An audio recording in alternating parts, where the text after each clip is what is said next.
네, 유튜브 시청자 여러분 안녕하십니까, 라이너입니다. 한 주의 영화계 소식, 이번 주 소식 전해드리도록 하겠습니다. 이제부터 한 주의 영화계 소식은 이런 방식으로 진행을 하도록 하겠습니다.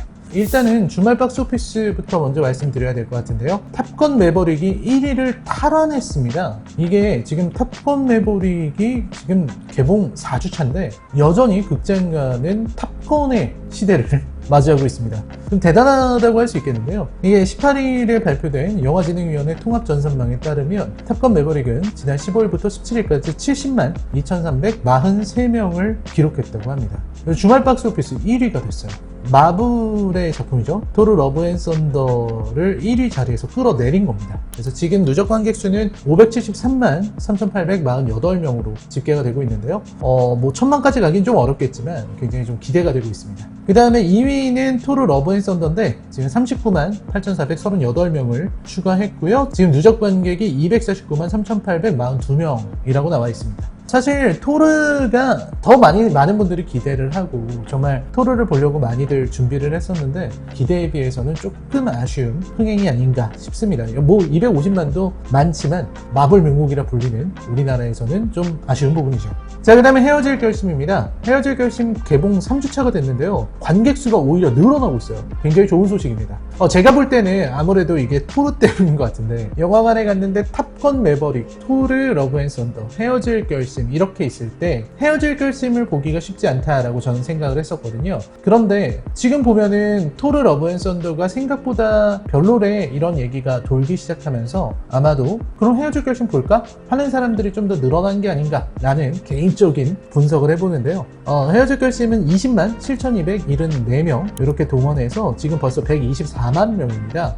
손익분기점이 120만이라고 알려져 있는데 그 120만을 넘어서 124만까지 갔습니다. 좀 더 많이 됐으면 좋겠어요. 헤어질 결심. 그 다음에 4위는 새로 개봉한 명탐정 코난 할로윈의 신부입니다.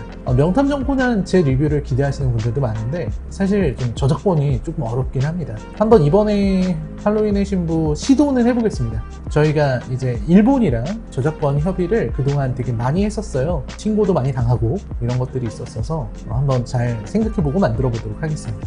자, 그 다음에 탑건 얘기인데 탑건 매버릭의 월드와이드 박스오피스가 10억 달러를 넘겼다는 소식입니다. 개봉 31일차 6월 26일에 이미 일찌감치 10억 달러를 넘었고 지금은 12억 달러를 기록했다고 합니다. 이거는 역대 전세계 흥행 22위에 해당하는 수준이고 노웨이홈 이후로는 최초인 거죠. 2022년 최초의 10억 달러 영화. 자, 그 다음에는 에미상 후보 소식이네요. 9월에 열리는 미국 드라마 최대 시상식이죠. 에미상 후보 중에서 오징어 게임이 비영어권 드라마 최초로 13개 부문에 후보로 올랐다고 합니다. 아쉬운 거는 굉장히 크게 화제가 됐었던 애플 TV 플러스의 파친코는 그 후보작이 없다고 하더라고요. 좀 되게 아쉽다는 생각이 들었습니다.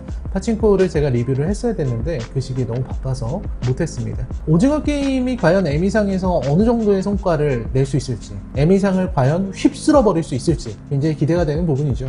오징어 게임의 어떤 완성도나 작품성 이런 걸 떠나서 이 드라마가 가지고 어떤 센세이션 이런 게 있기 때문에 충분히 평가를 받을 거라는 생각이 듭니다. 이정재 씨가 아시아인 최초로 나무주연상 후보에 올랐다고 합니다. 이게 굉장히 대단한 일이거든요. 좀 좋은 결과가 있었으면 좋겠고요. 박혜수라든지 오영수 그리고 정우영 이렇게 세 분이 각각 조연상 후보에 올랐습니다.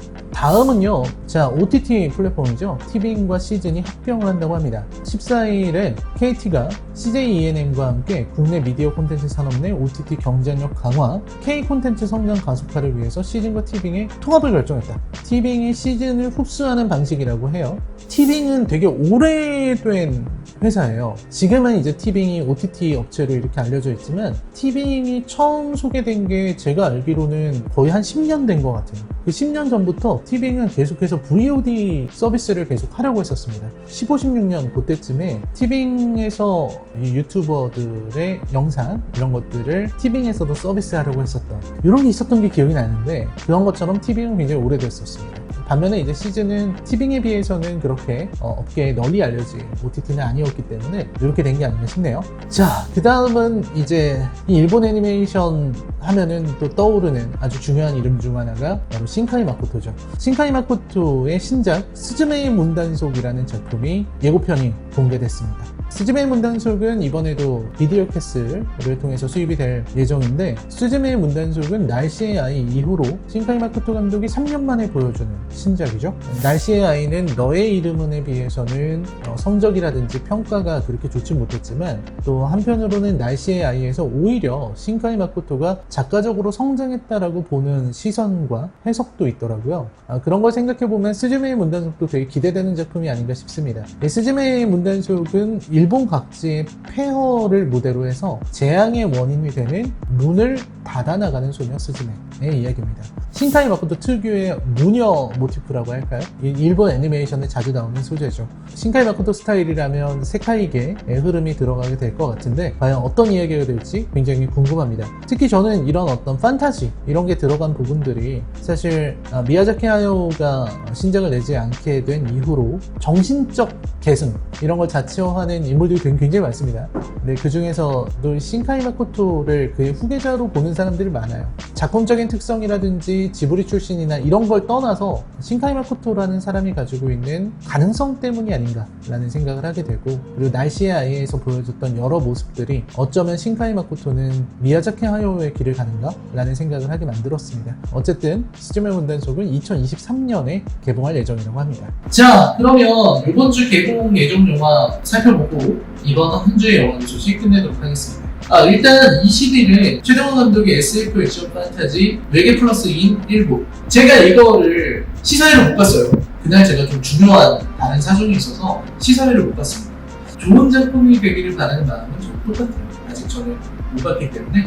자, 그 다음은 미니언즈 2입니다. 일루미네이션이죠. 그리고 미니언즈 2는 일루미네이션의 가장 중요한, 가장 인기 캐릭터들이 나오는 작품이기 때문에 기대가 되지 않을 수 없겠습니다.